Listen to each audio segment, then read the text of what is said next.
younger than that. I see.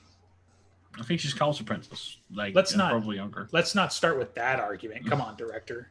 You got to be trickier than that. I mean, you weren't getting interesting. So just gonna jump into it. Interesting, but way off topic. I mean, if we're gonna extend this to 2 episodes, we could definitely cheat and have 2 topics. But it's just a hunch anyway. Cal and Komori, we finally figured it out. No, yeah, just it.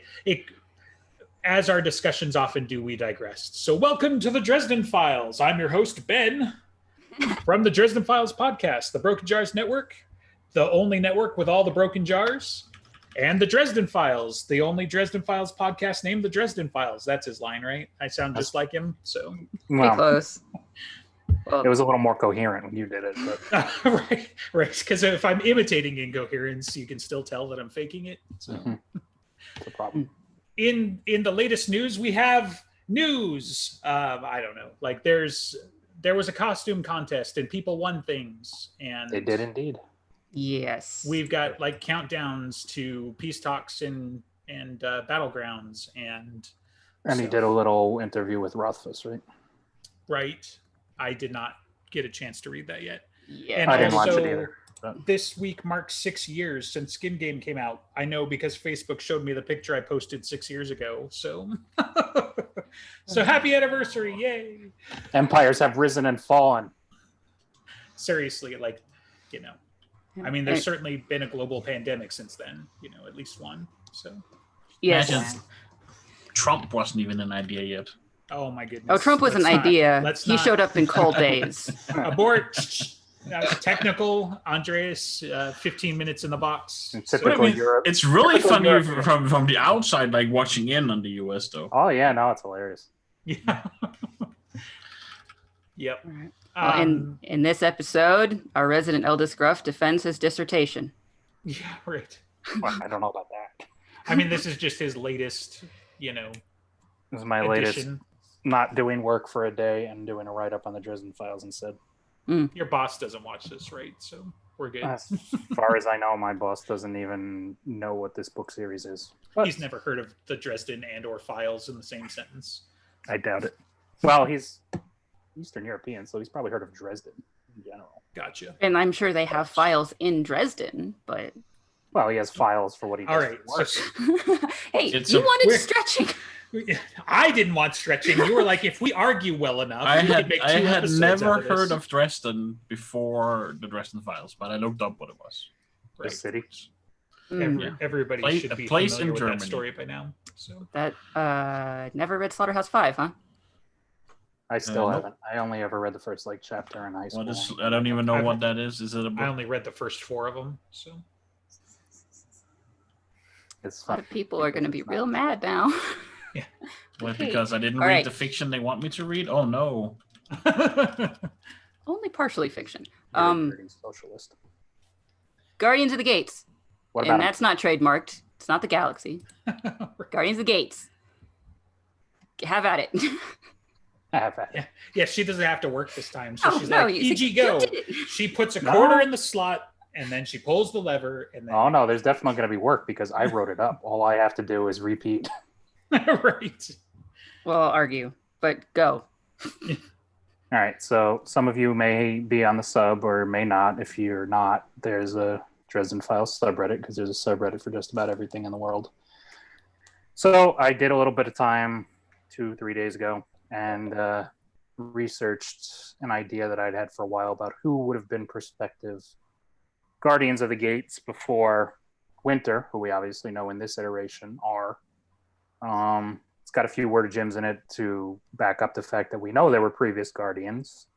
I took the method of the cycle was basically one pantheon to another rather than being a sort of collective UN force of all these gods over time, and maybe one was just a general and their power waned and then another took over and it was all one big messy group, which I suppose is possible, because either way you still run into the problem when you come to Winter eventually of all these gods waning in power as the years go on, and that's a big bad problem.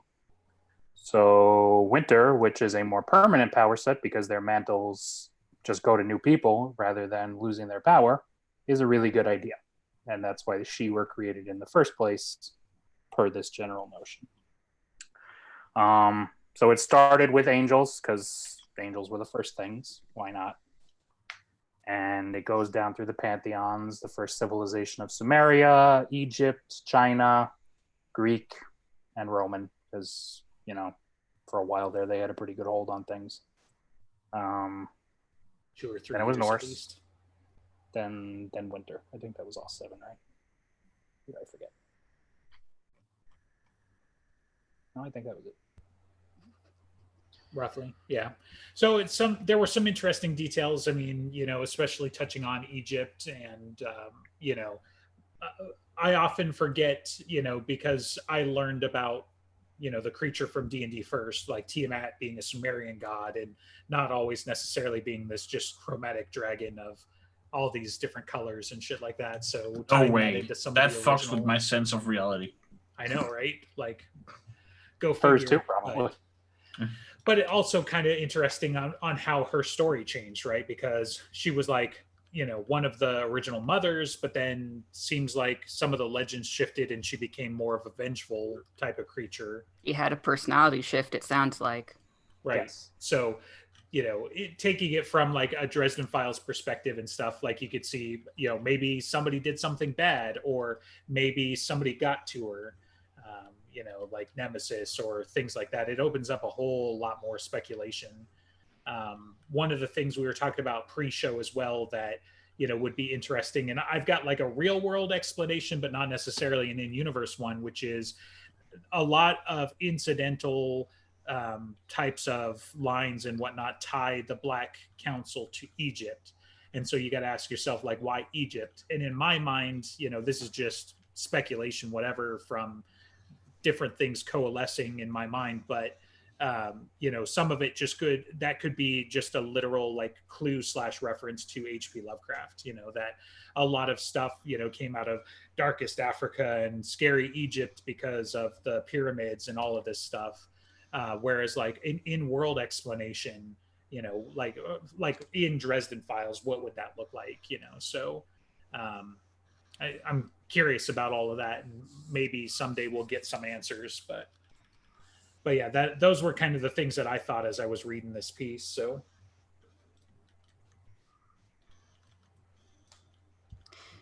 Egypt being a seat of power is interesting for the Black Council because it's kind of on the periphery of a lot in terms of the guardians of these gates, like Sumerian. Like, it's pretty close. It's not that far. They certainly interacted. And then also the Greek Roman people, it's like it's still there in order to mess with them. And didn't you say that the White Council started in Rome? Pre-Rome. And it wasn't the White Council proper, but the White Council has existed, quote unquote, in some form or another since Okay. Proto-White Council, possibly in a similar area in order to play off each other. Well, I know Merlin making it official in Rome, right? Merlin's got the time travel thing on his side, but if he's saving text from the Library of Alexandria, which I think was 30 something BC. Shit. So, he's been around for a good while. And again, nothing precludes him from doing things like what Rashid does, because we know Rashid's a lot older than he is, but doesn't age quite as much because of the Never Never and what his job is. So he's not, he's like 1,000 by the timeline, but not in actual biology. So I'm sure Merlin, since we know his proclivity for time travel, it's not impossible that he could have been banging around during all these important events. Right. Yeah, his could be like a different kind of cheating. So, but yeah, knowing that he has messed with time makes it a little odd. Right. But if you're not following along at home entirely, it's kind of the assumption from Cold Days that he built Demon Reach in like 5 points in time simultaneously, or at least that's the dumbed down version that Bob gives to Harry. So it seemed like he built Demon Reach through space and time, not just like showing up, whatever. So, or fifth dimensionally potentially, or something along those lines. But yeah, Bob couldn't know until he goes into that dimension to find out if Merlin did it. Right.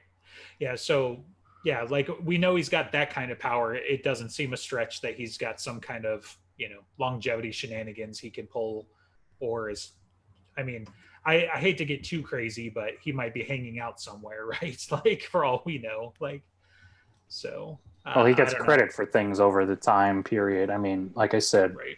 Plunging into Library of Alexandria to save important texts, plus he's helped set up the Catholic Church after the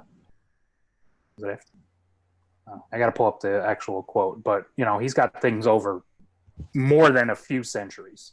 Right. Did he have something to do with the Castle of Edinburgh? That like why they moved there? Well, he won it in a contest or in a bargain with the Daoinchi, and that's where they established it afterward. Right. So the White Council's like following the Guardian of the Gates because it was in Rome, similar-ish in timeline when the Romans might have been the ones guarding. And I mean, I guess it didn't go to China, but then around the time that it's handing off to the Fae, they're going there too. And Merlin was being taught by Odin Vadarung during the time-ish area of when Norse was involved. Well, I mean, it's entirely possible that the White Council always has a representative as a gatekeeper. I mean, Rashid's not the first one they ever had, right. And he comes from a line. I mean, what was that? The RPG has a tidbit about how I think it was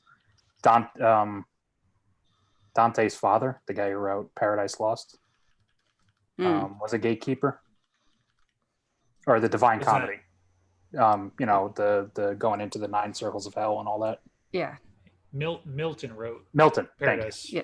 So he was his father. I didn't realize that.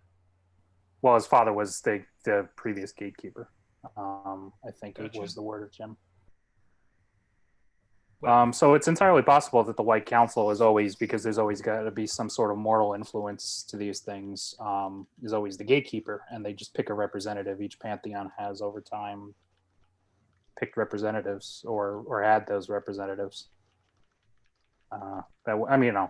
Some gods fit, obviously.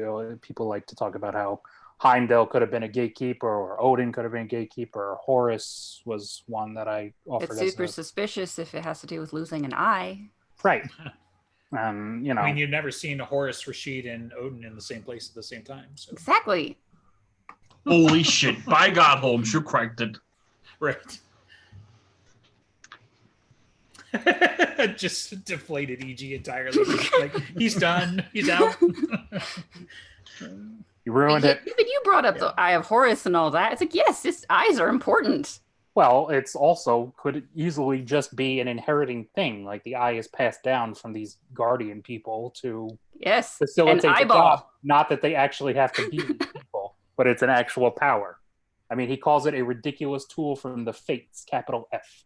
So that might be handed down. I'm not giving this up. It fits too well. No. I mean, if you do have, okay, in order to get power, you have to give something. There's always a cost. That's how Jim sets it up. So if you have the power of a ridiculous tool with a gigantic CAT scan, it's probably going to hurt to get it.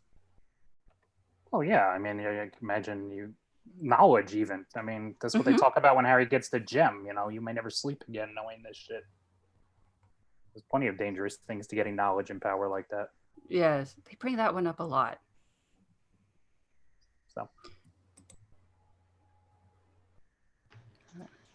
So there's the possibility Tiamat was infected because she did have a personality shift. She was the mother of all of the other gods, and then they killed her husband, and she decided to start killing her children.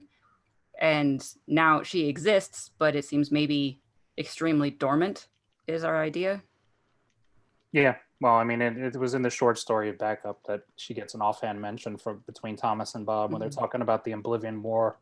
Yeah. She obviously made out a lot better than most of the people because she was part of D&D and she had a piece in a cartoon, so she made out better than the other person in the myth with her, Marduk, who battled her and all that stuff.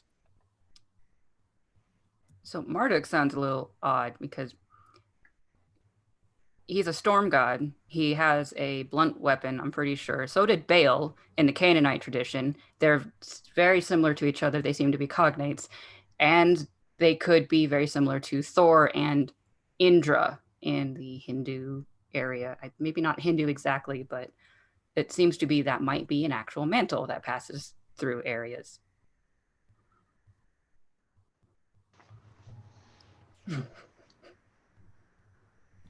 Sorry, I'll stop talking about mantles. Oh boy. But I mean, you know, it really depends on because we still don't have the concrete answer of how many mantles existed, whether they existed or they were forged specifically for the Fae. When the whole we know the she were created for a reason type deal. So it really depends. We're gonna have to get some of that clarification in a few months. You think we'll get it in a few months? I think we'll try. We'll certainly try. I will try. Okay. What do you think is the trigger for them passing the baton between each other? We have one hard date of Hastings. Right. But we have these guess dates as to when it passes elsewhere. Well, and just even general, right? You know, because the Battle of Hastings we get given. What's important about the Battle of Hastings is it marks a watershed moment, but the quote unquote new defenders aren't necessarily consolidated just because they won the Battle of Hastings, right? Mm-hmm. You know, you've potentially got hundreds of years of still consolidating things, transferring power, whatever else, you know. So yeah, that it's one of the things we were speculating about. Do you have any ideas or suggestions? I mean, there's the word of Jim that we get the information about why Harry has to help Nicodemus in Skin Game. Mab owes Anduriel a favor. The favor came as a result of the handoff of power that she got was not a smooth transition, his words. And so she had to call in a lot of favors to help, which would, you know, further belie that point that just because something's happening now, the new defender might not be ready, but it's the power that's got to take over. So I don't know that it's ever really so much as okay, we're waning now. Here, you new upstart, you take over when on this date. You know, it's probably more of a necessity of happening. Sometimes maybe it's bloody. Maybe the Pantheons have fought over it because one was waning but not ready to give it up, or one was trying to take over too soon. Who knows? I mean, that certainly fits a little bit with Hastings of like the Norse invasion, and then it basically gave birth to England as we know it now. Uh-huh. And battles at stone tables, maybe it's like forcibly taking it, handing off, or just like, okay, it's your problem now. But I wondered about something called the Bronze Age collapse in the Sumerian around the time of 1200 BC, as these attacks coming from the Mediterranean Sea that affected all of those civilizations on the Mediterranean, and earthquakes and natural disasters happening. Like all of those areas had a huge depression, and that's around the time where you put it as moving to the Chinese. Yeah, I mean, it certainly wouldn't. It certainly wouldn't have surprised me. I mean, by then, Egypt was kind of out of its golden age, or at least coming out of its golden age, which was a while. I mean, they had one of the longer stretches. If you go literally by when the old, middle, and new kingdoms were, I mean, that was the better part of 2,000 years. And it really depends on whether or not these are on a strict millennia cycle or it's kind of a little looser, because we know it seems to follow a general pattern of 1,000 years or so. Or at least we speculate that. But yeah, and so of course then you have the kingdoms in China now rising up, and their power is coming into its own, so it would have been a good time for a handoff. Go ahead. No, you go ahead. I was going to say, like, one of the questions I had, we're talking about transition of power, right? So like taking the Battle of Hastings again, and the fact that we know it wasn't a smooth handoff from Mab, like, what does that look like at the gates? Right? You've got literally like all of winter, for all intents and purposes, are there on the gates. Like, I don't imagine Mab just stormed the gates with, 10 billion she that didn't exist yesterday, right? So, especially because her MO for, some of that keeping that we know from, what was it, Cold Case, is that she's got to get tribute in the form of baby she from, various tribes and stuff as part of that, right? So like, I don't know if the she were created, I guess, then whoever probably gave them like their initial allotment of ogres for the wall or something like that, and then said good luck and figure it out from there. I'm just thinking and speculating. I don't really have an answer or direction, but like the Brothers Grimm stories. Like, so Cold Days says that Mab had the Brothers Grimm and all of their folktales published in order to keep fear of the She alive. But the She are Celtic, so why did the Germanic stories help her so much? Unless they are also part of fairy and also part of She. Right. So maybe she had to use Nicodemus to force people to change their fealty in order for Winter to get as much of the power as they need to be able to be the Gate's guardians. When you say people change their fealty, are you talking about like denizens of the Never Never, or what do you... All those creatures that are of reality and of the Never Never, like the She, and that they stand in between worlds, like gnomes or the dwarves and all of those. Right. If they were Germanic, as an example, then they might have had some in connection to the Norse pantheon and belonging to their court. But if they were handing it off and this is like, no, you are mine now, and establishing that relationship and that debt. Well, I mean, Spartolves are an example, aren't they? Like, they're of both, yeah. Yeah. So they're of fairy, right? And they've signed the accords, but aren't they Norse in origin, aren't they? So, yes. Yeah. So yeah, as an example, maybe Nicodemus needed to get some unruly people to accept the new status quo. Right. Or they saw the status quo failing and they were like, hey, we're going to hook up with the winning side. Mm-hmm. We want more influence. We want to be. Yeah. True. Yeah. Do we have a date for the Accords? The Accords are 94. Yeah. After the Ancili incursion in Milwaukee. So you've got 900 years of Matt being in power without the Accords. So I don't know. Well, the way they're described in Proving Guilty, the Accords are the newest set of agreements and principles. So they've always had something. It's just not these Ancili Accords proper as in name and necessarily in rule. Well, but they've always had the old world stuff. They've always had treaties of some kind, it seems. Right. And like, isn't the Code Duello is older than the Accords, isn't it? So, and like the laws of hospitality and stuff like that. It's like they're all codified in the Ancili Accords. It's basically like in the supernatural power DNA, the same way as lying. You can't lie for a she is. Right. It just seems like that's just what you do. I mean, yes and no, because the vampires always like push the boundaries, right? By the letter, not the spirit, right? Sure. Is always the you can't outwardly be caught doing this, but everyone knows you're going to do it anyway. Right. Fair. Do you think there always has to be a fulcrum for the handover? Yeah, even if at all, you mean like a Starborn or just an yes. event? I go both ways on it. I think it's entirely possible,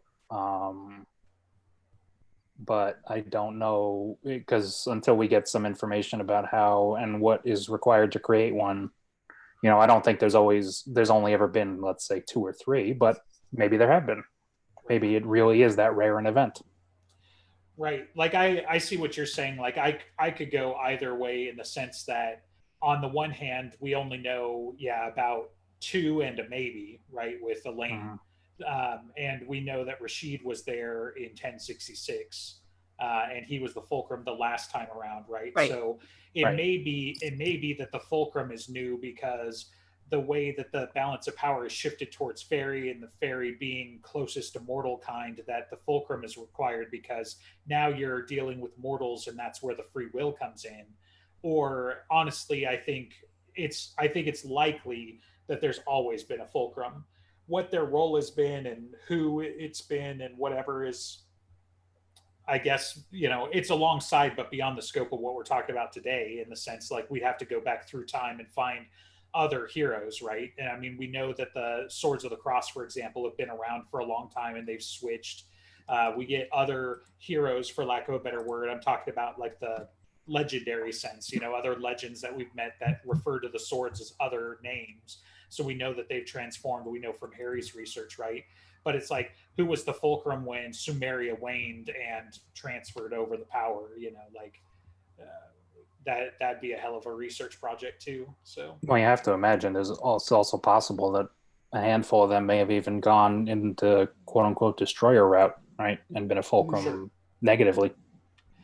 Yeah, and I mean the scary thing though there is like, how were they stopped, and whatever, because obviously reality is continuing to tick on. So even if he did go to the destroyer, like he obviously lost when he switched over, so there's some kind of fail safe or something. Well, you know the Lovecraft stuff. How long ago was the Mad Arab that Rashid took down?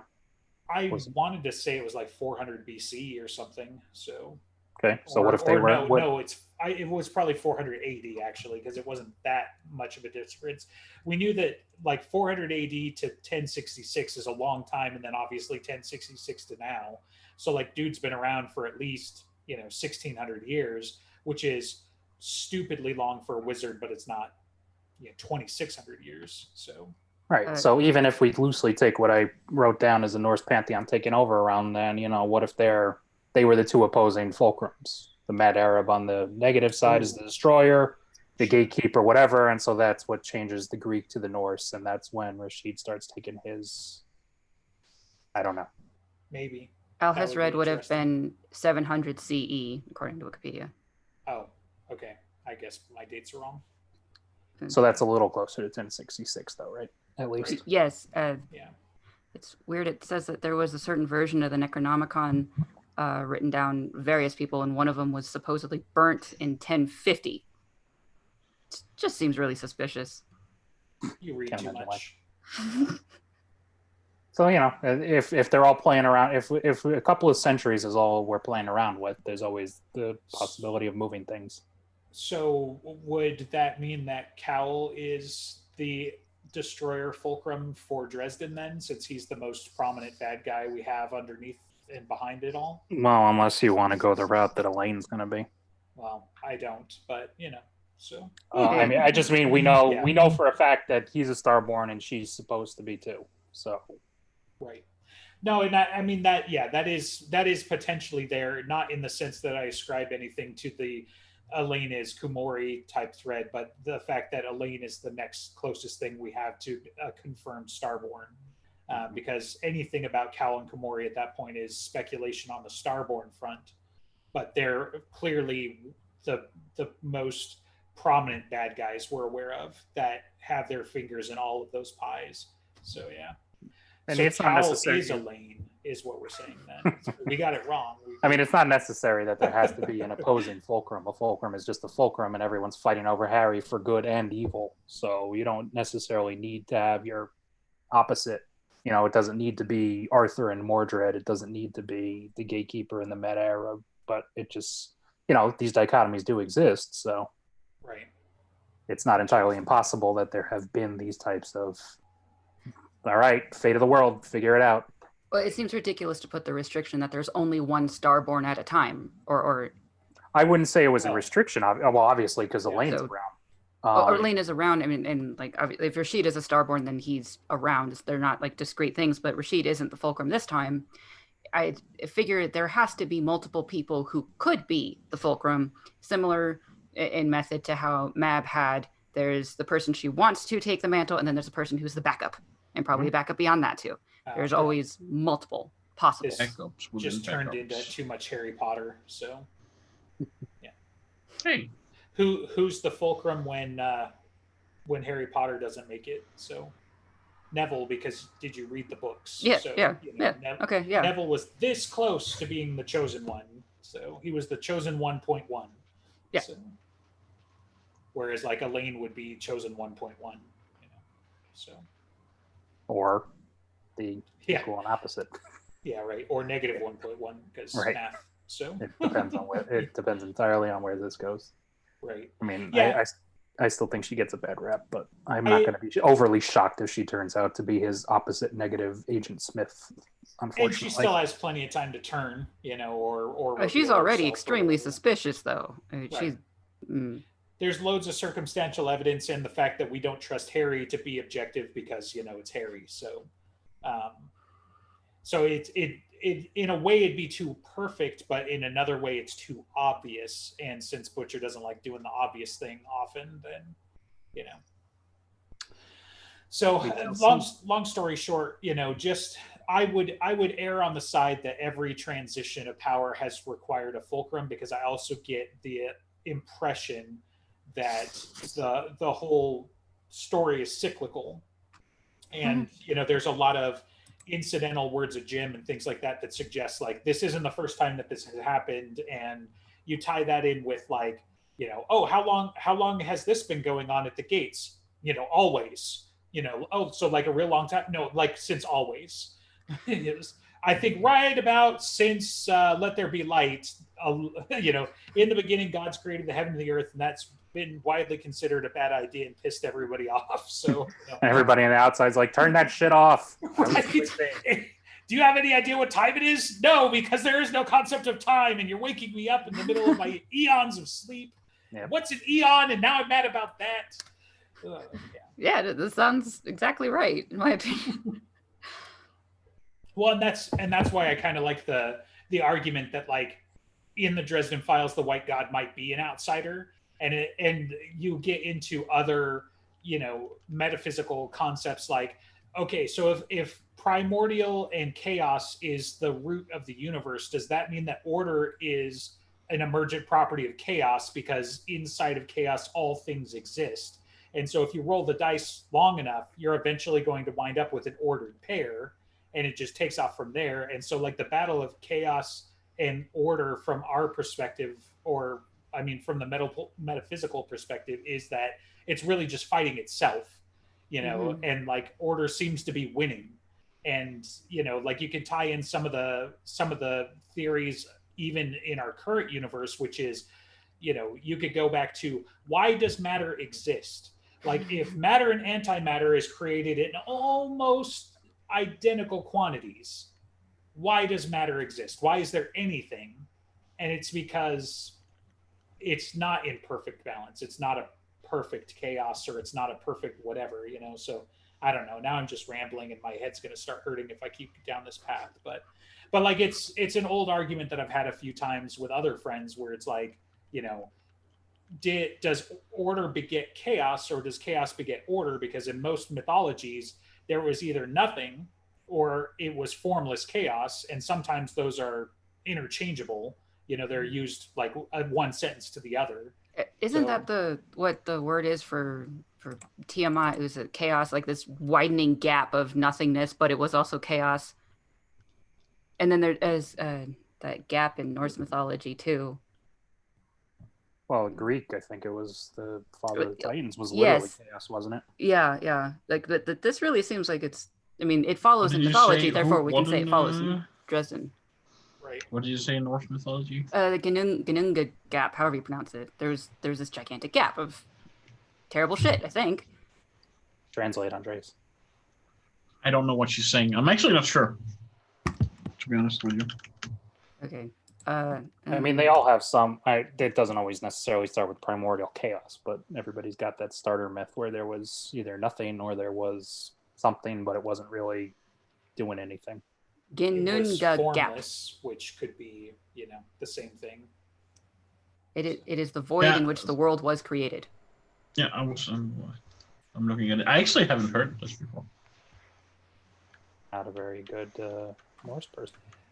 It's not like he's like the forefront authority. He's not Dr. Helzig or something, where he's like, oh yeah, I found this children's book and now I know all the myths about he Thor. is more responsible for that sphere of influence than we are by proximity. Right. So then he's going to start asking you uncomfortable things about the Apocrypha because, I have no problem with uncomfortable questions because I don't. Am I going to have to ask Justin about Mormonism? Because Yes. he lived in a state with it. I'm 1,600 miles away from that. I don't have to answer that anymore, right? No, but you did live there. You grew up there, so you know. However, if we're going strictly by proximity, you have to ask the director then. Yeah, Okay. right. So, Give a shit. Yes, there does seem to be there's voids and there's chaos and all sorts of things in mythologies. Therefore, we can extrapolate that into the Dresden Files because all those mythoses are also accepted and true. which, And there's always the adaptation and people taking on new roles and old histories. Yeah, And there's about always lots that. of flexibility. How the Hecate is the queens? Uh-huh. How does this transit? How? Give me more words to talk about that. I mean, it depends on what you want to. Essentially, the way I've always viewed it is, they got each of the three aspects obviously got split in two, so they're two sides of the same coin. The mother side is the mothers, the middle side is the queens, and the young side is the ladies. And that also got rolled in with the fates, who are mother, maiden, crone in Norse and Greek, and probably a few other things that I'm forgetting. So they're just all aspects that these two opposite coin sides get to share. So the stories in which Hecate is one individual, which one? Well, she's always I don't know about always, but she's typically a triple goddess herself, no? Yes, but when Hades is talking about getting the wedding present of taking Demeter around and around and around, it sounds like it's one person taking Demeter. Well, she is one person, but with like three aspects. I don't think it's as separated as, say, the Fates. You know, the Fates are three specific individuals. Hecate is like, for lack of a better example, in Marvel, the Living Tribunal was this guy with like three heads. she's the Trinity, Right. For the yeah. Like she's basically one being with three aspects, as opposed to three separate beings. As how I've always understood it. And you may be able to say something similar about Mab even still, because she shows up as the aspect of judgment. So Well, she has aspects. I don't know.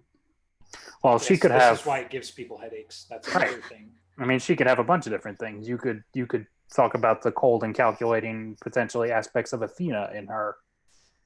There's stuff that you can always, because I've always been a proponent of the idea that when you're creating these mantles for the She, you need a power base. So they sacrificed a bunch of old gods that were waning in power on the stone table into these new courts. And so they all then also adopted these aspects and mythos and areas of influence, which is why there's plenty of crossover.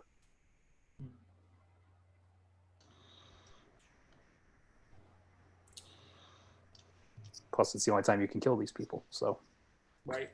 So, director, do you need a moment, or because I'm going to steer us in a adjacent but different? Go ahead. Okay. I have no problem interrupting. Talking about transitions of power, and one thing that came up was discussing the transition of power for the angels, and why did the angels have to give up their power to, say, the Sumerians as like the next one in line, potentially. This whole theory, right, does not preclude the idea that there may have been, for all we know, countless others, right? They're just like the seven more prominent, especially considering the fact, like, if the cycle is roughly 1,000 years, then maybe somebody had to pass it to the Egyptians during their own time frame, and that brings up other complicated questions and whatnot. But right, there's always old civilization. There's always prominent things, but it's a matter of a couple of things. It's trying to figure out the general timeline of major human history. So that starts with Sumeria. 2, you're going to go based on worship, because these are gods, so their power is going to wane eventually. So you got to figure out when that's happening, and then who's next in line and most prominent to take over. Right. And I think there's probably a third thing, but I'm forgetting for the moment. Just the Western focus is something we talked about before, because Jim is not going to probably dive into things like Hindu, just because he's not going to feel comfortable doing it if he doesn't know it as well. And it's also a major religion practice now. as opposed to Catholicism, which he knows pretty well and could feel comfortable doing justice. So that's why, even though you could easily make an argument for someone like Kali and the Hindu pantheon, it doesn't seem likely. And if it did happen, it's only going to be a passing mention. So then it's going to go into one of those, there have been dozens of guardians, but here's what we're going to talk about because this is what I know. Right. And that's, I mean, to piggyback on that, and then we'll get back to my other question was, it, for like the visual that comes to mind is like the sigils from Doctor Strange, right? Where you see the 3 areas of influence, and you've got London, New York, and Hong Kong as the I forget what they call them, but the houses the sanctums. Thank you. So there could be a similar thing at play in the Dresden Files, right? Like that's why it seems a little bit out of character that we've got Eurasian influences and then China, and then passing it back to you, the Norse guys. Like there's not always an explicit thing. Like you could make arguments for like the Silk Road and some other things where some of those cultural exchanges were happening, but then you're also ignoring anything that's going on in Africa or anything that's going on with Hindu religions and whatnot, which if we're talking about biomass, there's certainly plenty of believers, plenty of mortals involved there as well, as far as the Dresden Files concerned. So Persian it does. Empire is another big one that didn't. That's an interesting one. And that was one that I brought up earlier in the pre-show as well, because like by again populations, and they had like 1 million man army right at Thermopylae. So you could easily make the argument in my mind that there was a transition from the Persians to the Greeks, and maybe that's when they started to take over in a sense. Not that they weren't a power before, but really that was one of those again watershed moments that you might expect something like this to happen. And it's not necessarily to say every single one of these watershed moments has to be that transition, but that seems to be one that is still, paid dividends throughout our history. I mean, we still talk about that battle for a reason. It was a huge turning point at the time. So to say that Hastings was one of these fulcrums and not the Battle of Thermopylae and the resulting battles thereafter seems like how could you possibly make that argument, so yep. But yeah, so I guess going back to my original thought for this digression was speculating about why the angels had to get rid of some of that power or relieve themselves as guardians of the gates, if they even fully did that in the first place, right? Like it seems like maybe they're subcontracting, you could say, or something like that. But the thought that I had was that it probably happened in stages, in like in mortal time. We're talking about thousands of years potentially. As much as I don't like to say it outright, I get the impression that the Dresden Files there's like 2 timelines. There's always, and then it seems to almost fit into a 6,000-year-old Earth history, right? Because you either have to just take all the unwritten history of the millions of years that Homo sapiens were running around before that as like a lump of time, but also the fact that like it all more or less starts with the Sumerians, and before that it was the angels. And so anyway, getting into it is like somewhere after God created the heavens and the earth, obviously the gates had to be there as part of that. The angels man the gates because there's nothing else, and then you start down the path that eventually ends up with the schism, right? Which is, hey, guess what? I made this cool new thing. Oh, cool. What do you call them? I call them mankind. Cool. What do they do? Oh, basically just fuck everything up. What? And then once you have dissension in the ranks from the angels, and you have the fallen, and you have Lucy and all of that, then that's where the angels either couldn't focus or couldn't be trusted to man the gates any longer, because, how do you tell, Lashiel and Uriel are on the gates, which one of them's going to do their duty and which one of them's, well, I mean, I guess they all would, right? Because they're all team reality at the end of the day is part of our argument in the past. But still, like, they're busy, like, shoulder to shoulder elbowing each other in the face over this argument, as Jim likes to call it, Well, if they don't have the numbers anymore, I mean, you take the literal aspect of the fallen being, what, 1/3 of the stars from the sky, I believe is the biblical passage. So if you lose 1/3 of your fighting force in basically one big fall, Right. Maybe you just don't have the numbers to do it anymore. Right. Well, and presumably up to that point, the angels were focused externally, and now they've got to split their attention as much. Oh as yeah, sure. Well, yeah, because now you've also got to babysit humans. You got to babysit humans. You got to fight the demons and the fallen, and fight the outsiders. You know, Yep. it's tough to reconcile it. You know, compared to even some of the other mythologies, because you know the word of Jim that you include is that Uriel potentially has the power to unmake universes. Now that's literally what it says in the books. He says galaxies. So it may just be a magnitude of scale that Jim says in the moment while he's off script, right? But in any case, he has the power to unmake loads of shit. And it may not just be, you know, goodbye. It may not just be a finger snap and gone, but he has that power. And so to quantify that against, okay, well, he has a tough time splitting his attention between, you know, diapers and some pains in the ass and all of world-ending reality out there or whatever. But I guess, you know, because like the fallen have that power too, theoretically, in a way, you know, like. So Lucifer certainly does. Right. Lucifer was, he was an archangel. I mean, Lashiel's no, you know, child in comparison either. She just may not. Do we actually know if there's like, has it been said in the books or word of Jim, the power scale of angels? Like, archangels stronger than death angels. Death angels. Yeah, I mean, that word Jim did specify when an archangel gets sent to do something, he's not messing around type deal. And it makes sense because the archangels are the one. I mean, there's 5 of them. There's only 5. There's the ones that we get mentioned in small favor. There's Uriel, Raphael, Michael, and Gabriel, and then of course the fallen one, Lucifer. Yeah.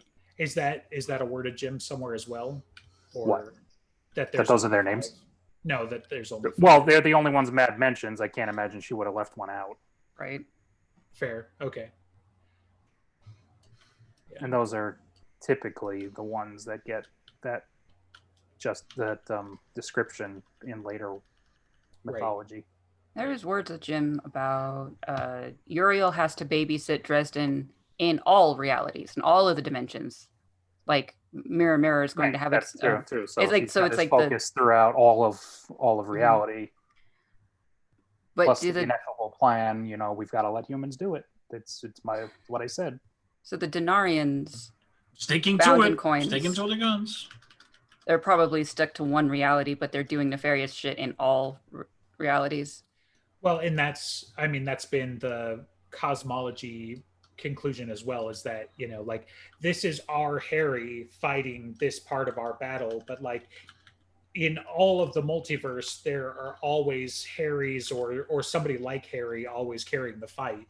And theoretically the archangels and, you know, like Angel and up at least are outside of our universe and they're part of the multiverse. Has been some of the conjecture. I don't think it's ever been concluded in any way. So like theoretically Uriel is dealing with that across all of the universes. You know, he's the same Uriel is the speculation, right? As in, right. That's how also the same. It's a matter of where is the cutoff? Is the cutoff at someone like the Mothers who are the same in all realities, or is it at? Because I don't think there's only one Mad. I have to imagine there's multiples. Yeah, right. I would have to say almost anyone who isn't Archangel level is probably the one per dimension. I could see maybe the Mothers being the only ones across dimension, but even that, I wouldn't be surprised if they weren't. You know, it's probably angels. They get there's another word of Jim that calls them Uriel, a VIP of creation. I have to imagine that kind of access is important. You gotta be able to know and do everything. Right. And I mean, go ahead. I think that pretty much like angel level, God angel level, they created reality out of presumably nothing as there was before. So anything below that, even if they created the Mothers way back in the day, that's one per reality, one per split in the timelines. That's not where I think it cuts off, at least. That's probable. I mean, I also, the reason I include the Mothers is because of the Intellectus thing. Is because they have it, angels have it. That seems like a kind of, and Demon Reach has it, even if it's only on his own shores. But we know he was created or harnessed over. Reality was screwed with to do that. So things like that, if you can answer basically any question by thinking about it, it wouldn't surprise me if you had that kind of cosmic awareness to sort of just be the only one across all the realities. That might be the cutoff. Like intellectus level is you're one per reality. Perhaps that was what I defaulted to. It's not necessarily the truth, but it sounded good. In Cold Days, Mother Summer says there's all these new futures, and then Winter says too many bright ones. Mm-hmm. And that could easily be localized to just the world. It could be. But it's also vague enough. It could be across dimensions. Mm-hmm. Well, I'm sure she's at the cusp that she understands that each of those is a branch into another multiverse, blah blah blah, depending on how you want to carry it, like the Einstein-Rosen, multi. What's the other word? Deterministic and things like that, But like we know, many worlds. Right. We know in Mirror Mirror we're going to get some of those answers. We almost have to, right? So, we know that we're going to deal potentially with an adjacent Dresden who has also attacked other adjacent Dresdens. And so, the question there becomes like, is this hierarchy and this fulcrum and everything set up to be resilient enough that if Dresden is the fulcrum for several multiverses, then like if he's taken out of play, who's next in line? Is Molly the Neville or whatever?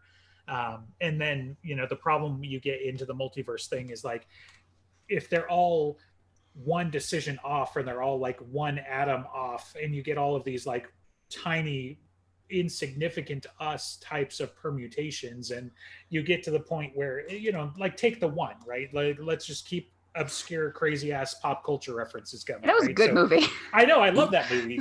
Jet Li, Jason Statham, right? So it's like there's a universe out there where you're a different one, and there's a universe out there where you're a bad guy and a cop, and there's one where you're a woman, and so like you get like local changes, and then you get crazy changes, right? You get local change would be like in one universe Elaine is the Starborn and Harry is the damsel in distress, and then you get the crazy changes where like Harry These things never happened, right? But I'm thinking even like crazier than that, but still like we can think about it in the sense that it's like Harry Dresden isn't a wizard, he's literally just Batman.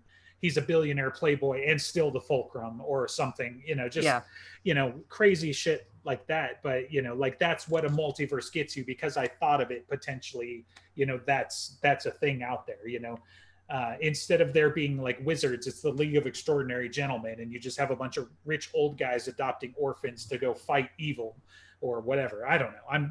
Like I said, I'm just getting crazy now. You're Relic Academy? Somebody out there right now is writing this shit down. They're like, no, keep talking. So no, but well, it depends on how close. I mean, if you go by the literal infiniteness of it, right. There's literally a reality where everything is going to be exactly the same in your life, except one day, maybe out of the blue, you just snap your finger. For no reason. And then everything else goes along exactly the same as everything else in the other reality. Like the changes could be infinitesimally small. Right. Yeah. If an electron could have been in another position in one instant, that's a branch. And then in the next instant, that's a branch. That's why the many worlds is mind-bogglingly infinite. Which is why I think it's probably a little more like, okay, the fulcrum can spawn off these realities, and it comes in these major events, these major decisions, these major choices. Right. Now, it's possible that every single little permutation of a human choice that could go an infinite number of ways spawns a different reality.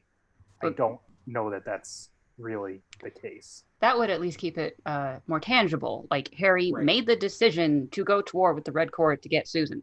Right. And so if he made the other decision, that's why it's a split. But there are moments like in Deadbeat when Guard says that he should have died in that alley. Right. That's the point where it, like, that is different. He did die in another reality. Split there, and and what happened to that reality? Like, obviously, it still ticks on, because I want to say, don't we get like a word of Jim where it's like, if Harry falls, it's for all reality, right? Like, if so, at any point, or is that one of the cosmology speculation we had? Like it's an all or nothing thing. So like that then begets the question. Harry obviously has died in at least some of these realities. So those realities are either vulnerable or somebody else has picked up, for lack of a better word, the mantle of the chosen one. So like if the outsiders get into one of these realities, do they get into all of them and then it's game over? Okay, yeah, right. If the outsiders get into one of the realities, does it happen to many of them? I remember that question, but whether the whole dimension ends if Harry dies, that's new because there are other people trying to take up the mantle. Nicodemus is trying himself, right? So theoretically, if Harry died in Deadbeat, let's say Cal got the Dark Owl and everything, but right. Nicodemus is still kicking, he'd still be able to defend against the outsiders. Maybe. We know that the will is there. That doesn't necessarily mean that Nicodemus is capable of it either, right? Like certainly let's carry that through specifically for Deadbeat. Harry dies, Cal wins, Cal becomes godling. What do you think Nicodemus is going to do about it? Like, does Nicodemus full on bind, with Anduriel to get access to that power so that he can fight it? Or does Nicodemus get squished on his way to squish the White Council? He's going to take advantage of the situation as much as he can with all the doom and gloom and despair, the end of days speculation that people would have, get as much as he can. And I mean, we don't know exactly what Cal is trying to do. Right. But Cal does seem to be in league with outsiders. So he certainly has access to them. Or at least has no qualms about using them to his own ends, or using people who use them to his own ends. Right. I mean, he's responsible for passing along the Nemesis at the main. He works with Vittorio, who summons an outsider, and he's got the Red Court, who clearly don't care about summoning outsiders for their gain. Right. So, I mean, I would not be surprised whatsoever. But they've always struck me. There's always there's Team Reality, and then there's Team Outside. And then within that, there's always subsets of, okay, there's Nicodemus, who is Team Reality, but only because all his stuff is here and he wants to rule it. And all these pesky mortals are the security risks. So let's just get rid of them and I'll run the show. And then there's guys like Cowell, who you don't know what their end is.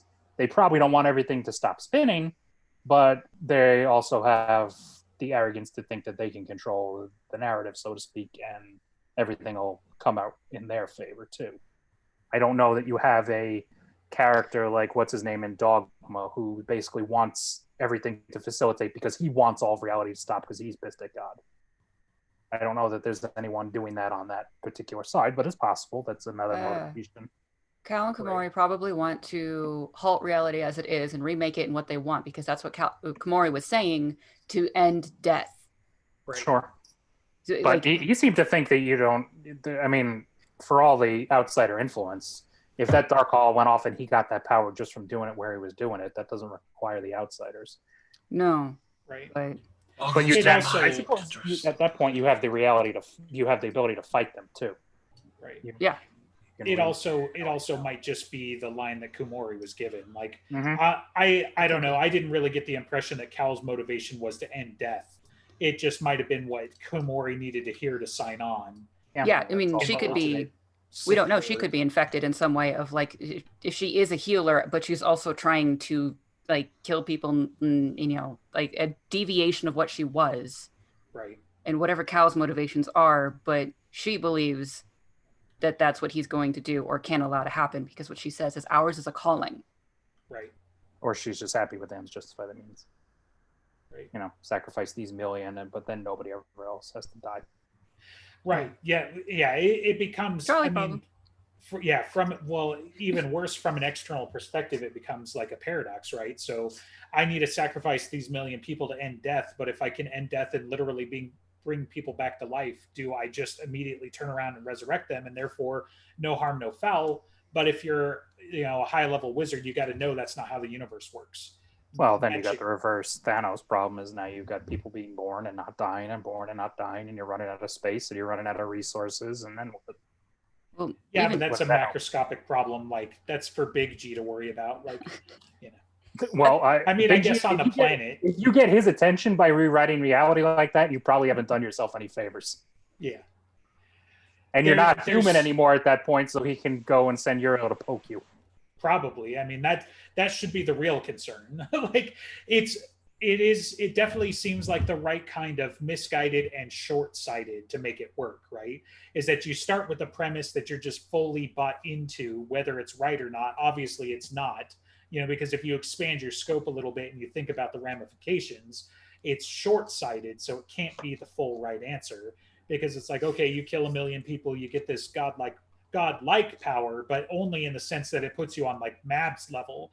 That still means Uriel's going to show up and he's going to go bink and just squish your head, theoretically, because again, you're not mortal for the intents and purposes that matter. You've now been promoted and you're way out of your fucking league. So it's like, man, it's a real shame that you broke our anthill and you fucked up the White Council and shit, but I'm just going to drop this elbow on your forehead and then the world will continue to spin on. So yeah, for my next trick, Dark Aloe. Yeah, the power to destroy Cowl is insignificant to the power of the Force, so unmaking universes, whatever. Are we going to do a part 2? Should we wind this up? Perhaps we can just go off into more cosmology. Let's make our heads hurt next time. Right. Yeah. My head hurts enough as it is. Yeah. We'll take some ibuprofen or whatever the fuck you call it and continue on. Jordan. Yeah. Right? Did I pronounce that right? Headache and stuffing? No, sorry, that's German. No. We do have ibuprofen, but that's not the recommended thing to take here. What is? Beetroot? Parsamortol, I think it's called. Paracetamol? Yeah. Isn't that ibuprofen in England? Yeah, but it's fancier. Oh, it's different. It's different. Okay, so it's Tylenol. Come on, go with our brand names. Does yours still have cocaine in it? I'm saying the name of the ingredient because that the brand names are different, right? Really? So that's what. Yeah, and the one with ibuprofen in it is you're not supposed to take that unless you really have to. Unless you're dying. But what if you feel like you're dying, or what if you are inconvenienced, or what if you're American? So, this has been the Dresden Files. Has it though? The only podcast named the Dresden Files that talks about the Dresden Files podcast, something, dark and side, everything else, and the cosmology. No, everything and else gates. is next week. Yes. So I was going to say, do we talk about that? Yeah. We have a date. It's, the shit that we talk about that I like to try to interrupt when the cold opens. It's like, yeah, we're gonna do more of that. And so we decided to take the concept of the cold open and make it an entire podcast. Yes. So that's gonna go so well. We don't know what we're gonna talk about. Just the director's gonna poke us with something that she knows is gonna make us mad, and then start recording. So yeah, or our heads hurt. We're just gonna do that. All the shit that we have, the conversations that we have while we're not recording, we're now going to record it, and we have called it While We're Not Recording. Yeah. Next week. Yeah. Coming to a podcast app near you. Yeah. Which app? Whatever. All of them. All of them.